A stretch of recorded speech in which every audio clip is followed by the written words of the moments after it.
নন্দীগ্রাম এবং ভবানীপুর দুটো কেন্দ্র থেকেই 2026-এ শুভেন্দু অধিকারী লড়তে চান। তারা বলতেন যে আরএসএস একটা আলাদা সংগঠন, বিজেপি একটি আলাদা সংগঠন, আরএসএস এর সাথে রাজনীতির সম্পর্ক নেই। তো এই পাঁচজন মন্ত্রীকে দিয়ে বিজেপি একটা প্রাথমিকভাবে বার্তা দেওয়ার চেষ্টা করলো।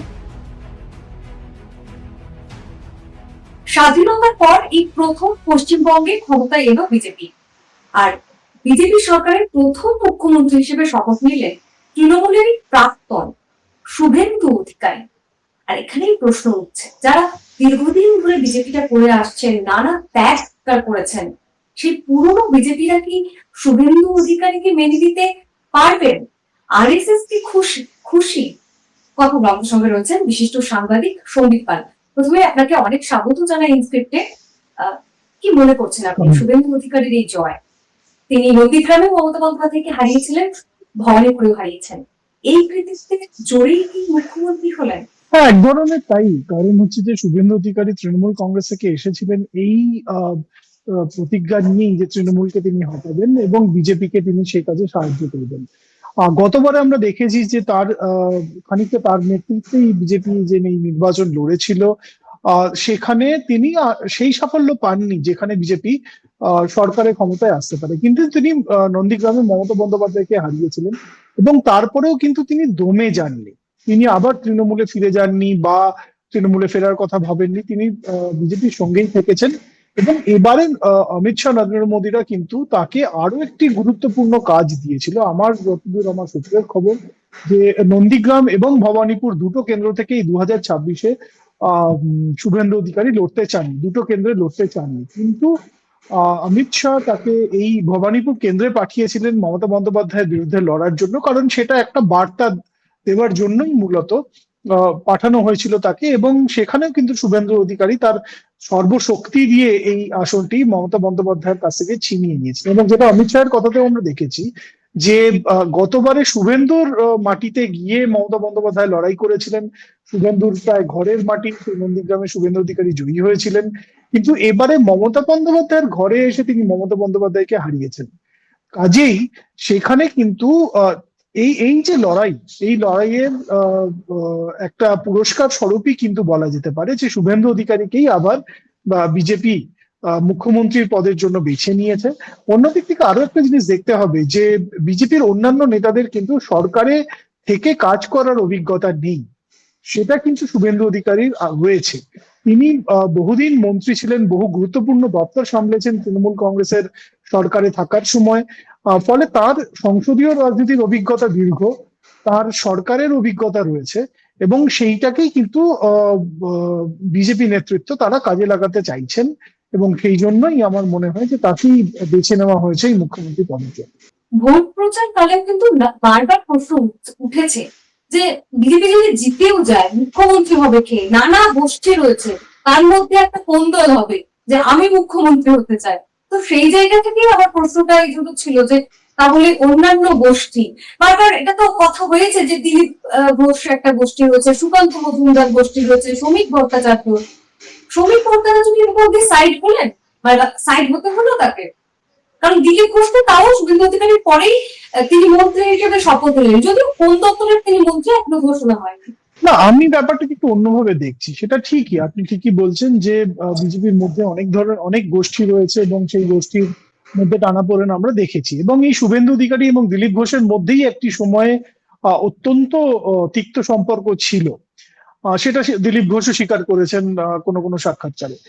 কিন্তু যেটা দেখতে হবে সেটা হচ্ছে যে এবারের নির্বাচনে কিন্তু বিজেপি নেতৃত্বের কড়া নির্দেশ ছিল যে সবাইকে এক হয়ে লড়তে হবে এবং সেই কাজটাই কিন্তু করেছে। আপনি যদি মনে করে দেখেন যে শুভেন্দু অধিকারীর মনোনয়ন পেশের দিন দিলীপ ঘোষ শুভেন্দু অধিকারীর সঙ্গে গিয়েছিলেন এবং এই কাজটি সম্ভব হয়েছে কারণ শ্রমিক ভট্টাচার্যের মধ্যে একজন আদি বিজেপির নেতাকে, যার সঙ্গে আরএসএস এর ঘনিষ্ঠ সম্পর্ক রয়েছে, যিনি দলে মধ্যপন্থী বলে পরিচিত এবং তিনি সবাইকে নিয়ে চলতে পারেন, তার জন্যই কিন্তু তাকে বিজেপি সভাপতির দায়িত্ব দেওয়া হয়েছিল। কারণ সেই সময় জল্পনা ছিল যে দিলীপ ঘোষকে আবার দায়িত্ব দেওয়া হবে কিনা, শুভেন্দু অধিকারীকে রাজ্য সভাপতি করা হবে কিনা, ইত্যাদি ইত্যাদি। কাজেই সব রকম সমীকরণকে মাথায় রেখেই কিন্তু বিজেপি নেতৃত্ব এই কাজটি করেছেন। এবং একটা জিনিস আরো আমাদেরকে মাথায় রাখতে হবে, সেটা হচ্ছে যে বিজেপি যেভাবে চলে সেইখানে নরেন্দ্র মোদী অমিত শাহ যদি একবার একটা কোনো সিদ্ধান্ত নিয়ে বলে দেন যে এইটা করতে হবে, সেইটা আমার মনে হয় না যে এরকম কোন ধরনের গোষ্ঠী রয়েছে, কোনো পাওয়ারফুল এরকম নেতা রয়েছে যে তারা সেটাকে মেনে নেবেন না। এবং যখন এটা একটা গুরুত্বপূর্ণ সময় বিজেপির জন্য, তারা এই প্রথমবারের জন্য পশ্চিমবঙ্গে সরকার তৈরি করেছে, এবং আমার মনে হয় না যে শুভেন্দু অধিকারী বিরোধিতা করার জন্য তারা সেই জায়গাটাকে নষ্ট করবেন। কাজেই এবং আরেকটা জিনিসও বলে দেওয়া দরকার যে শ্রমিক ভট্টাচার্যের কিন্তু সেভাবে কোনো গোষ্ঠী নেই বিজেপির মধ্যে দেখতে গেলে। তার যদি গোষ্ঠী মানতেই হয় তাহলে মানতে হবে যে আদি বিজেপি যারা প্রথম দিন থেকে পশ্চিমবঙ্গে বিজেপি করছেন সেই অংশের প্রতিনিধিত্ব করেন শ্রমিক ভট্টাচার্য, কিন্তু সেই অর্থে তিনি কোনো ফ্যাকশনালিজমে বিশ্বাস করেন না। এবং আমার এটা ধারণা যে রাজ্যের সরকার এবং রাজ্যের সংগঠন দুটির মধ্যে ভারসাম্য রাখার জন্যই দুজনকে আলাদা আলাদা দায়িত্ব দেওয়া হয়েছে। এবং আদি বিজেপি নব্য বিজেপি যদি আমি সেরম ভাবেও দেখি এখন, তাদের মধ্যে একটা ভারসাম্য বজায় রাখার জন্য কিন্তু এই যে অ্যারেঞ্জমেন্টটা বিজেপি করেছে, শ্রমিক ভট্টাচার্যকে রাজ্য সভাপতি করে রাখা এবং শুভেন্দু অধিকারীকে মুখ্যমন্ত্রী করা। এবং একটা জিনিস খুব সিগনিফিকেন্ট যে আজকে নরেন্দ্র মোদী যখন ব্রিগেড প্যারেড গ্রাউন্ডে ঢুকছেন তখন শ্রমিক ভট্টাচার্য এবং শুভেন্দু অধিকারী দুজনকে একসঙ্গে নিয়ে ঢুকছেন। কাজে এই বার্তাটা খুব স্পষ্ট, সরকার একজন সামলাবে, একজন দল সামলাবেন, এবং তারা দুজনে মিলে ভারসাম্য রেখে কাজ করবেন। এখানে গোষ্ঠী দ্বন্দ্বের কোনো জায়গা কিন্তু বিজেপির শীর্ষ নেতৃত্ব রাখার কোনো বার্তাই দিচ্ছেন না, ওরা রাখা যাবেই না, এটাই এক ধরনের বার্তা। একদমই অমিত শাহ মঞ্চ থেকে বলেছেন যে ভরসা বাংলার মানুষ করেছে সেটা যেন রাখা হয়। কোথাও কি এটা সর্বস্তরেই একেবারে বুঝে বারবার বার্তা দিতে চাইছে রাজ্য বিজেপি, বা আমরা যদি বলি অল ওভার বিজেপি কেন্দ্র নেতারা। কিন্তু আমরা যদি আরএসএস প্রসঙ্গে আসি, আরএসএস কি খুশি? কারণ অতীতে আমরা দেখেছি যে আরএসএস কিন্তু মমতা বন্দ্যোপাধ্যায়কে সমর্থন জানিয়েছে। আমরা যদি আর্যিকর কাণ্ডের সময়ের কথা বলি, মোহন ভাগবত তিনি কলকাতায় এসে বলেছেন যে মমতা বন্দ্যোপাধ্যায়ের সরকারটা তৃণমূলের সরকার, যা সিদ্ধান্ত নেবে সেটাতেই সমর্থন জানাবে আরএসএস। সেক্ষেত্রে আরএসএস কি শুভেন্দু অধিকারীকে খুশি মনে হয়? দেখুন, এগুলোর অনেকগুলো লেয়ার রয়েছে। সেটা হচ্ছে যে আরএসএস কিন্তু যেটা তারা দাবি করে, এখন তারা বিজেপির সঙ্গে তাদের যে সংস্রব রয়েছে সেটা প্রকাশ্যে অন্তত তারা স্বীকার করেন, কিন্তু একটা সময় সেটাও করতেন না। তারা বলতেন যে আরএসএস একটা আলাদা সংগঠন, বিজেপি একটি আলাদা সংগঠন, আরএসএস এর সাথে রাজনীতির সম্পর্ক নেই। এবং এটা এক এক প্রকারে এটা ঠিকই যে আরএসএস এর যে আদর্শ, আরএসএস এর যে যেভাবে তারা এগিয়ে যেতে চায়, যেভাবে তারা থাকতে চায়, সেটার সঙ্গে কিন্তু বিজেপির যে পলিটিকিং বা যেটা পলিটিক্স আরএসএস এর সাথে যুক্ত, একদম সরাসরি যুক্ত হতে পারে, কিন্তু পলিটিকিং যদি আমি বলি সেইটা কিন্তু আলাদা, সেটার সাথে আরএসএস এর ডে টু ডে কোনো সম্পর্ক নেই। এখন দুটো জিনিস রয়েছে, একটা হচ্ছে শুভেন্দু অধিকারীর প্রতি কি সমর্থন রয়েছে আরএসএস এর, সেটা আমরা জানি না যে এখনো পর্যন্ত তারা কি ধরনের বার্তা দিয়েছে। এবং আমার মনে হয় না যে তারা যদি তীব্র বিরোধিতা করতেন তাহলে শুভেন্দু অধিকারীকে নরেন্দ্র মোদী অমিত শাহরা এখানে মুখ্যমন্ত্রী বানাতেন। আরএসএস খুশি না, আমি জানি না আরএসএস খুশি কি অখুশি আমি জানি না, কিন্তু আমি বলছি যে তারা তীব্র বিরোধিতা করেননি শুভেন্দু অধিকারী, এবং যার জন্য শুভেন্দু অধিকারী কিন্তু মুখ্যমন্ত্রী পদ পেয়েছেন। এবার দ্বিতীয় যেটা বিষয়, আপনি যেটা বললেন যে বিজেপি প্রতিটা পদে প্রতিটা পদক্ষেপে বার্তা দিতে চাইছে।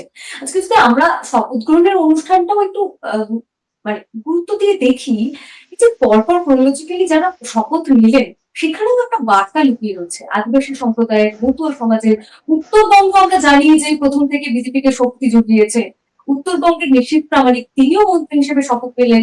ওইদিকে আসানসোল দক্ষিণ থেকে যিনি বিধায়িকা হয়েছেন অগ্নি মিত্রা পাল।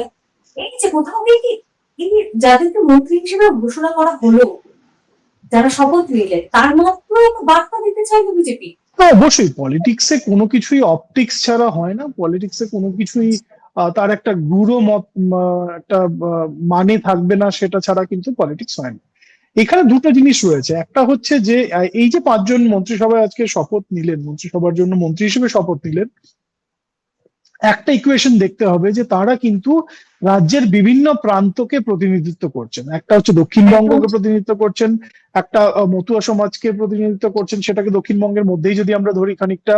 উত্তরবঙ্গের নীতিশ প্রামাণিক রয়েছে, নিশীথ প্রামাণিক রয়েছেন, জঙ্গলমহল থেকে ক্ষুদিরাম টুডু রয়েছেন, আসানসোল থেকে অগ্নিমিত্রা পাল রয়েছেন, এবং তিনি আহ এটা আমি বললাম যে জিওগ্রাফিক্যালি যদি আমরা দেখি, তাহলে বিভিন্ন দিক থেকে কিন্তু বিভিন্ন বিধায়কের একটা প্রতিনিধিত্ব থাকলো, এই যে প্রাথমিক একটা মন্ত্রিসভা তৈরি হলো।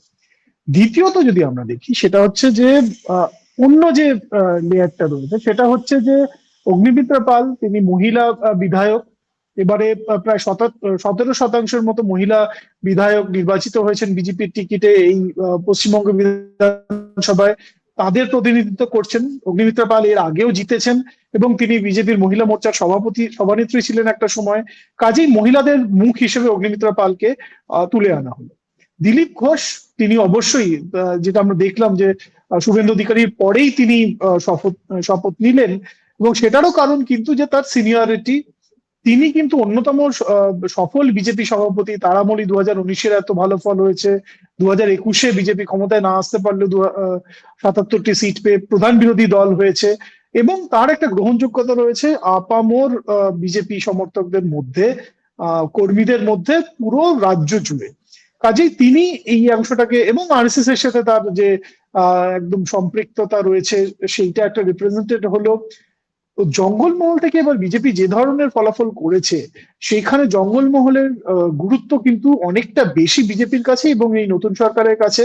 এবং আদিবাসী একজন নেতা হিসেবে ক্ষুদিরাম টুডুকে নিয়ে আসা এই মন্ত্রিসভায়, প্রাথমিক মন্ত্রিসভায়, সেটাও একটা বার্তা বহন করে যে তফসিলি উপজাতিদের মধ্যে তার যে একটা নেতৃত্ব রয়েছে, যে বিস্তার রয়েছে, সেইটাকে তিনি রিপ্রেজেন্ট করছেন। মতুয়া সমাজ, যেটাকে আমরা ভেবেছিলাম যে মতুয়া সম্প্রদায়ের মানুষরা তারা হয়তো বিজেপি থেকে দূরে সরে যাবেন এসআইআর প্রক্রিয়ার ফলে, অনেক মতুয়া সম্প্রদায়ের মানুষের নাম বাদ দিয়েছে, কিন্তু আমরা দেখেছি যে নির্বাচনের যে ফলাফল হয়েছে, তাতে মতুয়া সম্প্রদায়ের মানুষ কিন্তু তারা পূর্ণ সমর্থনই জানিয়েছেন।